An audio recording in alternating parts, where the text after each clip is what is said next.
வார விடுமுறையை ஒட்டி கன்னியாகுமரி மாவட்டத்தில் உள்ள திருப்பரப்பு அருவியில் சுற்றுலா பயணிகள் கூட்டம் அலைமோதுகிறது. இது பற்றிய மேலும் விவரங்களை வழங்குவதற்காக செய்தியாளர் பீட்டர் ஜெரால்ட் இணைகிறார். பீட்டர் ஜெரால்ட், விவரங்கள்.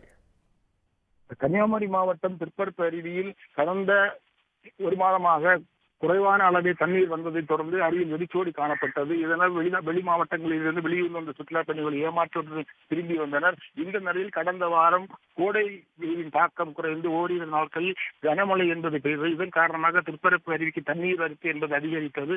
கடந்த புதன்கிழமை அன்று வெள்ளப்பெருக்கு அதிகரித்தை தொடர்ந்து சுற்றுலா பயணிகள் குளிக்கவும் தடை விதிக்கப்பட்டது. அந்த தடை அடுத்த நாள் நீக்கப்பட்டது. தற்பொழுதும் கோடை வெயில் அடித்துக் கொண்டிருந்தாலும் கடந்த 3 நாட்களாக ஆங்காங்கே தொடர் மழை என்பது பெய்து வருகிறது. இதன் காரணமாக மலைப்பகுதிகளிலும் மழை என்பது அதிகமாக பெய்து வருவதால் திருப்பரப்பு அருவிக்கு நீர்வரத்து என்பது அதிகரித்து திருப்பரப்பு அருவியில் இப்பொழுது அனைத்து பகுதிகளிலும் வெள்ளம் ஆர்ப்பரித்துக் கொட்டுகிறது. இது பார்ப்பதற்கு கண்ணுக்கு ரம்மியமாக உள்ளது. இந்த சுற்றுலா பயணிகள் தற்பொழுது அருவியில் குளிப்பதற்கான நல்ல சூழ்நிலை நிலவி வருவதால் சுற்றுலா பயணிகள் தமிழகம் மற்றும் கேரளாவில் இருந்து ஆயிரக்கணக்கான இந்த காலையிலேயே வந்து ஆனந்த குளியல் போட்டு சென்று வருகின்றனர்.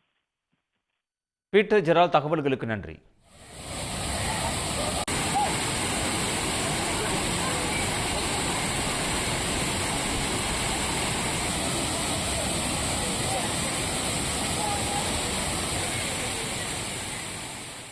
உடனுக்குடன் செய்திகளை தெரிந்து கொள்ள சன் நியூஸ் பெல் ஐகானை கிளிக் பண்ணுங்க.